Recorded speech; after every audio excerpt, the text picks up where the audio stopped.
తరపున గబ్బర్ సింగ్ని ఇచ్చినందుకు thank you so much. So yes, మరి బ్లాక్ బస్టర్ స్పీచ్ని మరొకసారి ఇవ్వడానికి బండ్ల గణేష్ గారు వచ్చేస్తున్నారు.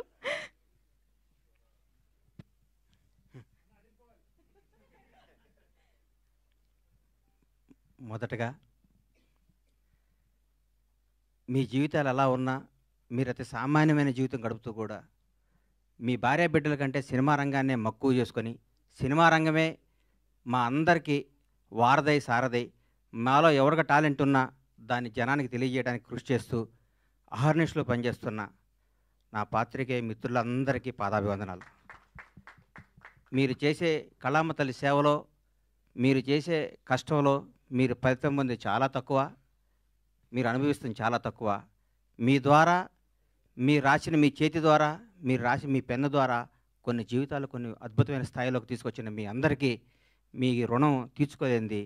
మీ అందరినీ ప్రతి ఒక్క తెలుగు ఇండస్ట్రీలో ఉన్న ప్రతి ఒక్క టెక్నీషియన్ కానీ ఆర్టిస్ట్ కానీ ప్రతి ఒక్క నిర్మాత కానీ మిమ్మల్ని హృదయాల్లో పెట్టుకొని చూసుకోవాలి. ఎందుకంటే మిమ్మల్ని ప్రేమించడం తప్ప మీకు మేమిచ్చి కొనలేము, మీ అభిమానాన్ని మేము పొందలేము, మీ ఆశీస్సులు తప్ప. మీ అందరికీ ఫస్ట్ ఉదయపూర్వక ధన్యవాదాలు తెలియజేస్తున్నాను. ఎందుకంటే దాదాపు 7 సంవత్సరాల తర్వాత సినిమా రంగం మీడియా ద్వారా రావడం జరిగింది. మీడియా రంగంలో నాకు ఎంతో సన్నిహితులు. నేను 32 ఏళ్ల కిందట వినాయకరావు గారు నాకు ఫస్ట్ ఇండస్ట్రీకి వచ్చిన పరిచయం. వినాయకరావు గారు, బాలరెడ్డి గారు, బిఏ రాజు గారు, మోహన్ కోటెడ్డి గారు, జగన్ గారు, ఎందరో, మన భాస్కర్ భట్ల నా స్నేహితుడు, గంగాధర శాస్త్రి గారు, అన్నీ రవి, రకరకాల మంది, ఎంతోమంది ప్రవాహం పడుతూ ఉన్నారు, కొత్త వాళ్ళు వస్తున్నారు. కానీ మీకు అందే తక్కువ, మీరు పడే కష్టం ఎక్కువ. మీ విలువ తీర్చుకోలేంది, మీరు చేసే శ్రమకి వెలకట్టలేంది. మీ అందరికీ హృదయపూర్వక ధన్యవాదాలు. గబ్బర్ సింగ్.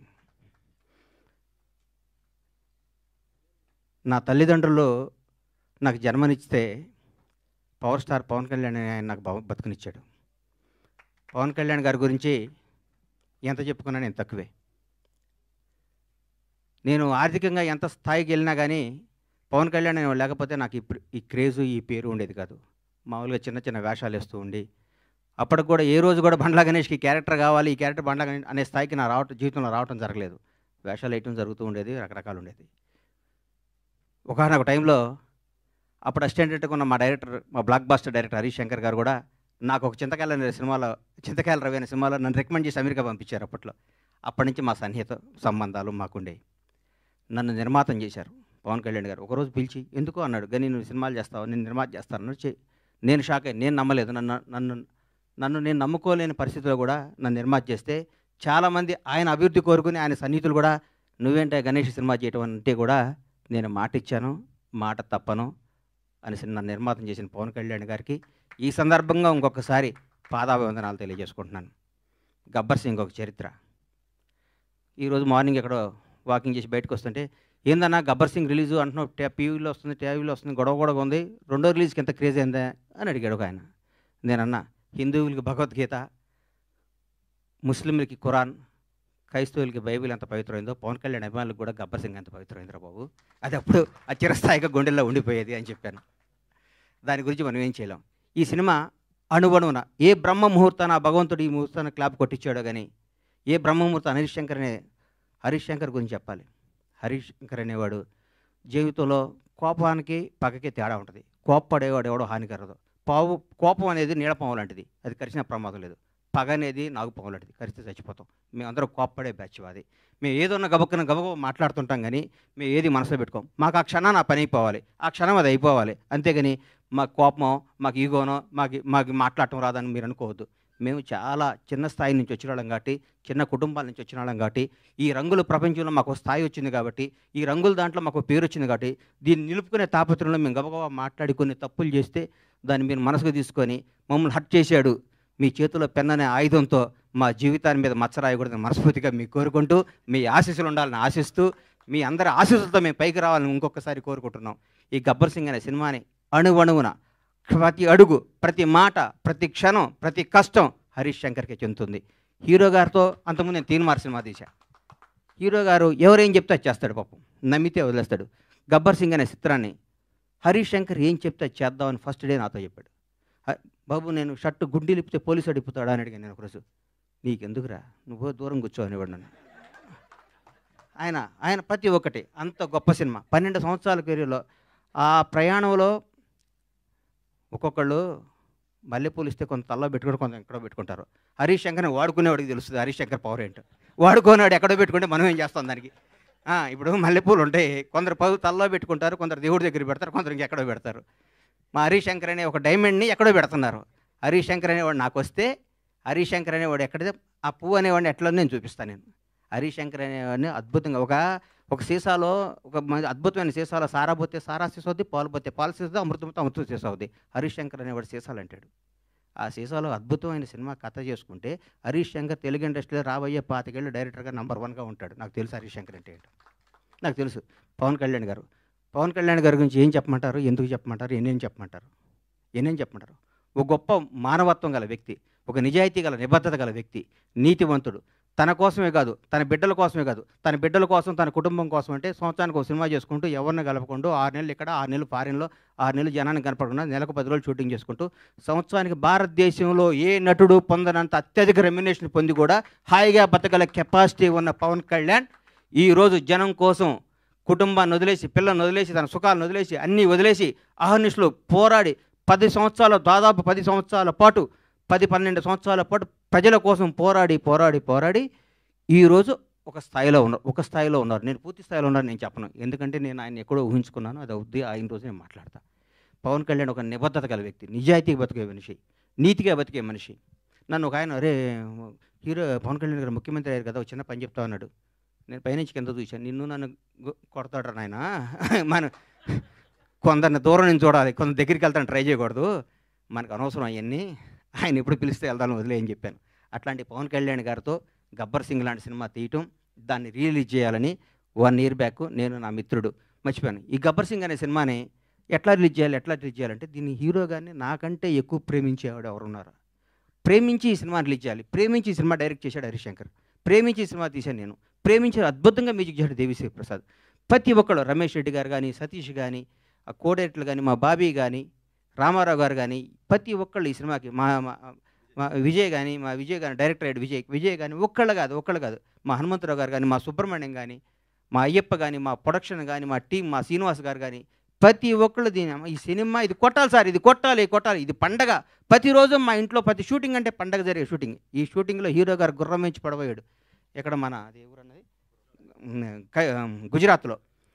షాక్ అయిపోయాను నేను, కింద పడితే ప్రాణం పోయేది. ఆ రోజు పవన్ కళ్యాణ్ గారికి ప్రాణం పోయేది. మాకు తెలియదు ఆ గుర్రం మా మాట ఉంటుందని. డైరెక్టర్ ఉన్నాడు, నేనున్నాను, గుండె ఆగిపోయింది. ఆ రోజు పొరపాటున ఎన్ని ప్రమాదాలు తట్టుకున్నామండి ఈ సినిమాలో, ఎన్ని ప్రమాదాలు. ఎంత కష్టపడ్డాడండి హీరో గారు. డైరెక్టర్ ఏం చెప్తే చేయమన్నాడు, ఏం చెప్తే చేశాడు. జనం దీనికి బ్రహ్మరథం పట్టారు. పవన్ కళ్యాణ్ కడుపు నిండా ఒకే రోజు బిర్యానీ, చికెన్ బిర్యానీ, మటన్ బిర్యానీ అన్ని కలుపుకొని కడుపు నిండా నిద్రపోయిన ఈ సినిమాని ఈ విధంగా రిలీజ్ చేయటం నా అదృష్టం. మా సత్యనారాయణ గారికి, ఈ సత్యనారాయణ గారిని ఎందుకు ఎన్నుకున్నానంటే, జనసేన నాయకుడు ఆయన. పవన్ కళ్యాణ్ గారిని నాకంటే ఎక్కువ అభిమానించేవాడు, పవన్ కళ్యాణ్ గారిని నాకంటే ఎక్కువ ఉన్నత స్థాయిలో చూడడానికి గొడవ కూడా చేసేవాడు. అట్లాంటి ఆయన చేతిలో ఈ సినిమా పెడితే అద్భుతంగా ఉంటుంది. ఈ సినిమాని ప్రతి ఒక్కరూ ఈరోజు రిలీజ్ అయిందనే విధంగా చూసే విధంగా ఈరోజు ఇంత క్రేజ్ రావటం అంటే, గబ్బర్ సింగ్ రిలీజ్ అప్పుడు ఎన్ని ఫోన్లు వచ్చినా అన్ని ఫోన్లు వస్తాయి, నాకు టికెట్లు అని.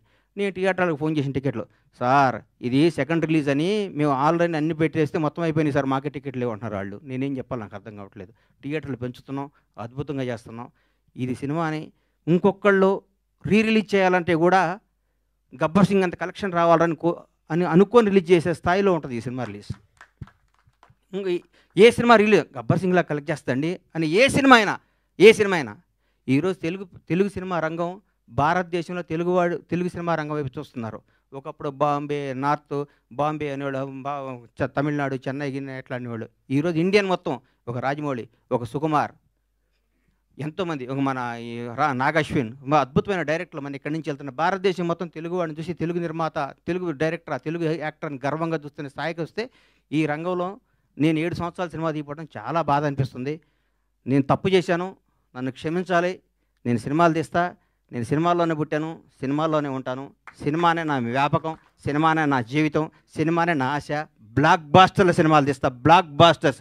ఇండస్ట్రీ మొత్తం బండ్లా గణేష్ పరమేశ్వర ప్రొడక్షన్స్ అంటే ఏంటో మళ్ళీ చూపిస్తానికి అదే సంకల్పంతో బతుకుతానని మీ అందరు ఆశీస్సులు కావాలి, మీ అందరు అభిమానం కావాలి, మీ అందరు ప్రోత్సాహం కావాలి. ఎక్కడెక్కడ నేను చిన్న తప్పులు చేస్తే నన్ను క్షమించి నన్ను రెక్టిఫై చేయాలి, కానీ దాని మీద రాయకూడదు మీరు. అది నా విన్నపం. ఎందుకంటే వీడు దొరికాడని రాస్తారు, అది నా విన్నపం. అందుకే థ్యాంక్ యూ. ఈ సినిమాను ఆదరించి మళ్ళీ ఈ సినిమాకు వచ్చే కలెక్షన్స్ బిత్తరపోయే విధంగా ఉండాలని మనస్ఫూర్తిగా కోరుకుంటూ, ముఖ్యంగా పవర్ స్టార్ అభిమానులకి మనందరికీ నేను చెప్తున్నా, ఇంతకుముందు పవర్ స్టార్ పవన్ కళ్యాణ్ గారు మనం ఏం చేసినా పవన్ కళ్యాణ్ అభిమాని ఎగిరినా ఒక న్యూసే, తగ్గిన న్యూసే. ఇప్పుడు నేను చెప్తున్నా, గౌరవ ఆంధ్రప్రదేశ్ రాష్ట్ర ఉప ముఖ్యమంత్రి, జనసేన నాయకుడు, ఈరోజు భారతదేశాన్ని పరిపాలిస్తున్న ప్రభుత్వంలో ఒక కీలక పాత్ర పోషిస్తున్న మహోన్నత వ్యక్తి. మనం థియేటర్లో చాలామంది థియేటర్లు ఎందుకు ఇవ్వట్లేదు అంటే, బాబోయ్ మీ పవన్ కళ్యాణ్ ఫ్యాన్స్ మా సీట్లు ఎరగొడతారంటున్నారు. మీ అందరికీ చెప్తున్నాం సార్, ఎగ్జిబిటర్స్ అందరికీ, మా పవన్ కళ్యాణ్ ఫ్యాన్స్ ఇంతకు ముందు కాదు, క్రమశిక్షణ గల వాళ్ళు. మీ సీట్లు ఎరగొట్టరు, ఆనందం తెలియజేసుకుంటారు, మీకు ఏ నష్టం చేయరు. దయచేసి మాకు థియేటర్లు ఇవ్వండి. దయచేసి చేతులెత్తి నమస్కరిస్తున్న ఎగ్జిబిటర్స్ అందరికీ థియేటర్స్ ఇవ్వండి. పవన్ కళ్యాణ్ ప్రతి ఒక్క అభిమాని సెప్టెంబర్ 2వ తారీఖు నాడు ఉదయాన్నే గుడికి వెళ్తాడు, 11 థియేటర్కి వెళ్తాడు. ఇది కన్ఫర్మ్. గుడికి వెళ్ళి పవన్ కళ్యాణ్ 100 ఏళ్ళు బతకాలనుకుంటారు, థియేటర్కి వచ్చి పవన్ కళ్యాణ్ ఉత్సవాలు చూసుకుంటారు. ఈ రెండింటిని మాత్రం మీరు మమ్మల్ని నిరుత్సాహపరచొద్దు. దయచేసి ఆంధ్రప్రదేశ్లో ఉన్న తెలుగు రాష్ట్రాల్లో ఉన్న ప్రతి ఎగ్జిబిటర్కి చేతులెత్తి నమస్కరిస్తే రిక్వెస్ట్ చేస్తున్నా, థియేటర్ మీ థియేటర్ పవన్ కళ్యాణ్ ఫ్యాన్స్ తరపున, పవన్ కళ్యాణ్ అభిమానుల తరపున, ఒక అభిమానిగా, పవన్ కళ్యాణ్ భక్తుడుగా నేను మీ అందరికీ మాటిస్తున్నాను. మా వాళ్ళు థియేటర్లు ఎరగొట్టరు, థియేటర్లు ఆగం చేయరు. పవన్ కళ్యాణ్ మనుషులు అండి మేము. మా బాస్ ఇలా ఆంధ్రప్రదేశ్ రాష్ట్ర ఉప ముఖ్యమంత్రి, జనసేన అధ్యక్షుడు, ఇంతకుముందు పవర్ స్టార్ కాదు. మేము మా దేవుడి కోసం మీకు ఏ హాని తలపెట్టాం, మేము అభిమానించుకుంటాం. ఈ గబ్బర్ సింగ్ సినిమా తీస్తే మాకు దైవ దర్శనం జరిగినట్టు, కాబట్టి మా దైవ దర్శనానికి మీరు ఆటంకం కలిగించొద్దని రిక్వెస్ట్ చేస్తున్నాం. ఈరోజు ప్రతి ఒక్క కార్యకర్త, తెలుగుదేశం లేదు, బీజేపీ లేదు, ఆంధ్రప్రదేశ్లో ఉన్న జనసేన ప్రతి ఒక్కళ్ళ రోజు థియేటర్లో ఉంటా ఉంటున్నారు. మీరు థియేటర్లు ఇవ్వకపోతే ఎట్లా సార్? ఇవ్వండి, దయచేసి ఇవ్వండి, మమ్మల్ని ఎంకరేజ్ చేయండి. Thank you. Super sir, thank you so much. డెఫినెట్గా ఇప్పుడు అభిమానులందరూ కేవలం పవర్ స్టార్ పవన్ కళ్యాణ్ గారి ఫ్యాన్స్ మాత్రమే కాదు, deputy chief minister of Andhra Pradesh Pavan Kalyan